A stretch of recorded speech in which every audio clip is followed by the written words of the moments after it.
All right, guys, how are you guys doing? I hope you guys are doing great. Welcome back to my channel, guys. How are you guys doing? I hope you guys are all doing all right. Welcome back.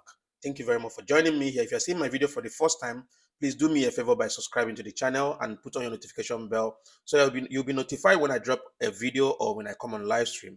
Thank you very much and God bless you.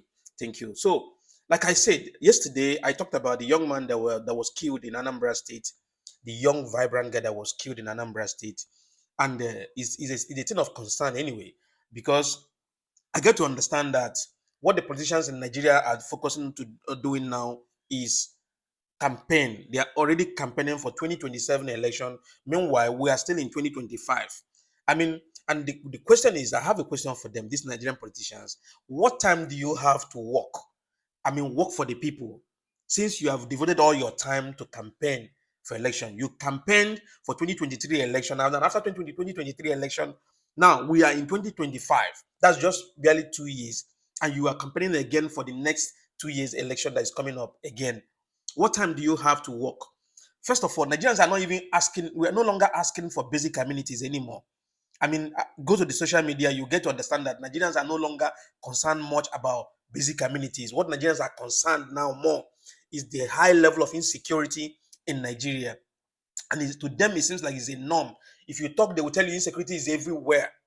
Bro, insecurity is not everywhere because we too, we are living in other places in this world. We've never experienced the level of insecurity in Nigeria where we stay, where we live. I mean, the insecurity in Nigeria is becoming unbearable to the extent that people goes to bed without knowing their fate, whether they will wake up in the next morning. Fulani headsmen will, invade the communities, kill a lot of people, burn innocent children, and then nothing will happen. No arrest has been made till now. It's happening in Yewata in Benue State. This is happening every on. It happened in Enugu State the other day. It happened in Katsina State. It happened in Kano State. It happened in Plateau State. It's happening. It's becoming a norm, and people think that this is just normal. Like I said, the injustice that you fail to condemn today definitely will haunt you tomorrow, because I'm getting to understand that most of the Nigerian youth are the ones supporting these people in power, these politicians in power. If you go to social media space in Nigeria, Nigerian social media space, you get to understand that 99% of these supporters of this bad leadership in Nigeria today, they are the youth. And I keep asking, where are the leaders of tomorrow that they are talking about? Leaders of tomorrow. Since we the youth are now supporting people that are old enough to go for retirement, supporting them in power. People that don't even know their left from their right, how to tackle insecurity. People now would no longer go to their various businesses and come back safely. And Nigeria now, if you go out in the morning and come back to your house in the evening, you should just be thank God. It's a very big privilege. People are being killed anyway. People die on accident because of bad road. Fulani headsmen kill people like as if it's nothing.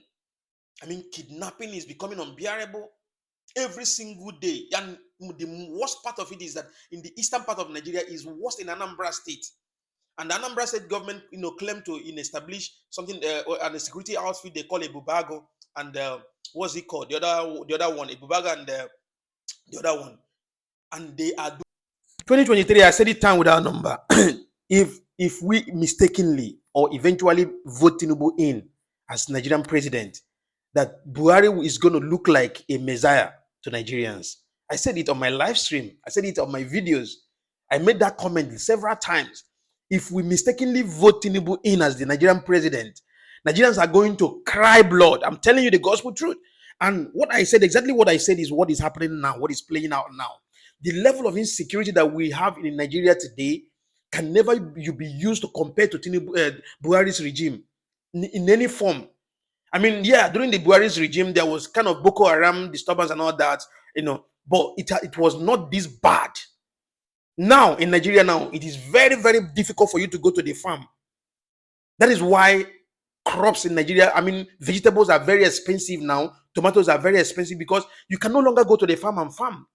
When you go to the farm, is either you'll be killed by, Fulani headsmen, or you'll be killed by, or your crops will be damaged by the cows. It is very, very bad. This is how bad it has become in Nigeria today. This is how bad it has become in Nigeria today. Tinubu is busy creating, unnecessary, approving unnecessary, project that doesn't even make any sense. He doesn't even talk about. He don't even. He's not even. When we're talking about insecurity, it's not his business because he's in a safe hand. He's well secured. His family members are well secured. He doesn't care about the insecurity that is going on in Nigeria. This is how bad it has become in Nigeria. I mean, it's obvious that, I mean, what have we done as a Nigerians to be? Is it our crime? The only crime that we committed is that we are Nigerians. That is the only crime that we committed. That we are Nigerians. This young man that was being killed was a very hardworking young man. You can see it from the videos from his, from his account, Instagram account. He was a very vibrant, young, hardworking young man. He was doing absolutely well. He wasn't sitting on the fence. He wasn't doing, Yahoo or scamming or stealing. He was doing genuine business. That was the only crime that he committed, and his life was cut short. His dreams was cut short. Until now, Governor Chukwuma Soludo have never, released a press statement about this incident that happened. And this is not, mind you, this is not the first time. This is not the second time. This is not the third time. In Anambra, say this kind of thing keep happening and happening and happening. To the extent, one of the House of Assembly member in Anambra says we were killed in such manner. I mean, I think his body were being cut off and something like that. And at the end of the day, the killers of this young man were being apprehended, and some of them escaped in the police custody. I mean, see, let me tell you, I've said it time without number. If you're a Nigerian youth and you're living in Nigeria, I have a piece of advice for you. My advice for you is, if you don't have any reasonable job that you're doing in Nigeria, if you don't have any reasonable business that you are doing in Nigeria, my advice for you is to leave that country. Leave that country. First of all, Nigeria will damage your sense of reasoning. That's number one. Number two, Nigeria, your life will be cut short for no reason. That's number two. Number three, you can never, it will be very difficult for you to stand on your feet. I'm telling you the gospel truth. I'm telling you the gospel. Government does not give a fuck about your life. They don't care. What they care is what they gain, their own personal interest, their own personal profit. That's the only thing that bothers them more. Selfishness. They don't care about the lives of the citizens. They don't care how you are living. They don't care about basic amenities. They don't care about good pipeline water and constant electricity. That's not their business. What they care about is the money they fund, they'll be using to fund their lifestyles. Because most of them already, so not most of them, all of them, almost all the Nigerian politicians, even to the list of Nigerian politicians, the first thing they do is to send their children outside Nigeria. Send them to America, because America is their safe haven. That's where they run to. Send them to America or send them to UK or Canada, Australia.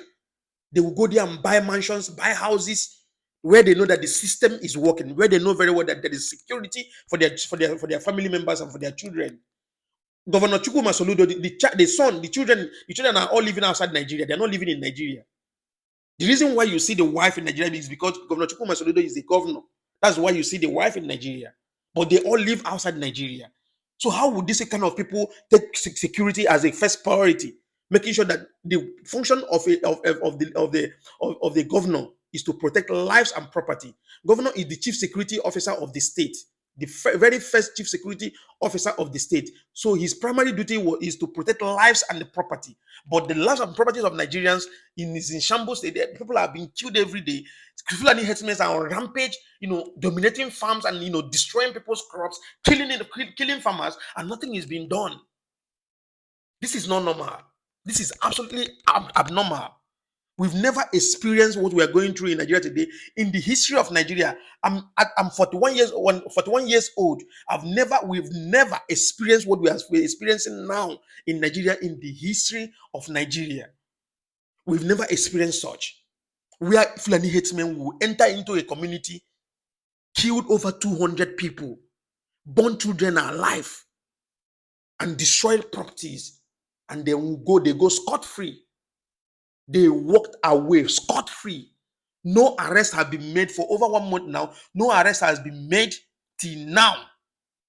Nobody has been prosecuted for killing innocent people, innocent villagers. For over 200 people were being massacred in cold blood till today. And you still have confidence in Nigerian government? That is why we need that revolution now. I don't care how the revolution comes. I don't want bloodshed anyway. But what I'm asking for, the kind of revolution that the Senegalese experienced,